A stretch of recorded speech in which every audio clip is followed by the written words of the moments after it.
మట్టి అమ్ముకున్నారు, ఇసుక అమ్ముకున్నారు, రోడ్లు మీరే వేసుకున్నారు, కాంట్రాక్టులు మీరే.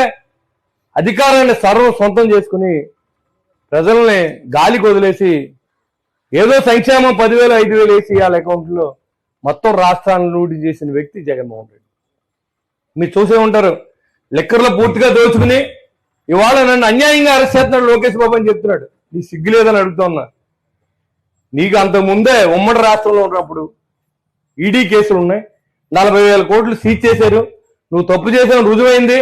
ప్రజలు నీకు ఎప్పుడైతే ఈ ఆంధ్ర రాష్ట్ర ప్రజలు వాళ్ళ నాన్న మీద ఉన్న నమ్మకంతో ఓట్లు వేశారో ఆ ఓట్లు అడ్డం పెట్టుకుని 154 సీట్లు అడ్డం పెట్టుకుని 5 సంవత్సరాలు కోర్టుకి వెళ్ళలేదు.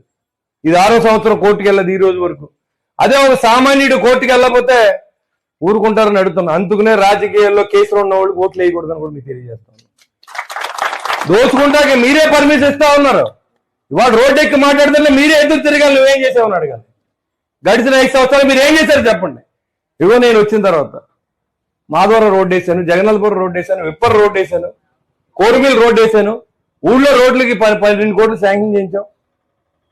పుల్లాయిగూడని మన అప్పారావుపేట దగ్గర నుంచి మన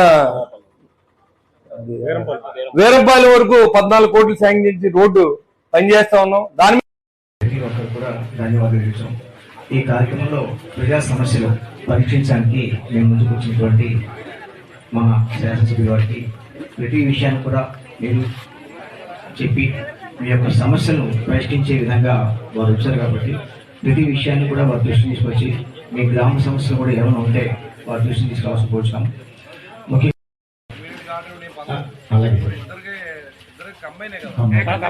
సచివాలయం ఉంటాయి సార్. అలాగే సార్, ఎమ్మెల్యేగా చెప్పినట్టు తప్పనిసరిగా ఈ కార్యక్రమం ఈ రోజు ఆదర్శ ఏర్పాటు చేస్తాం సార్. Thank you sir. కూడా ఉండి మేము వైద్యం చేయించిన పరిస్థితి అక్కడ కమిటీని ఏర్పాటు చేసాం. మీకు ఎన్ని రకాలుగా ఆదుకోవాలో అన్ని రకాలుగా కూటమి ప్రభుత్వం ఆదుకుంటుందని మీకు తెలియజేస్తాం. మీరు మమ్మల్ని నమ్మారు, మేము మీతో ఉన్నాం.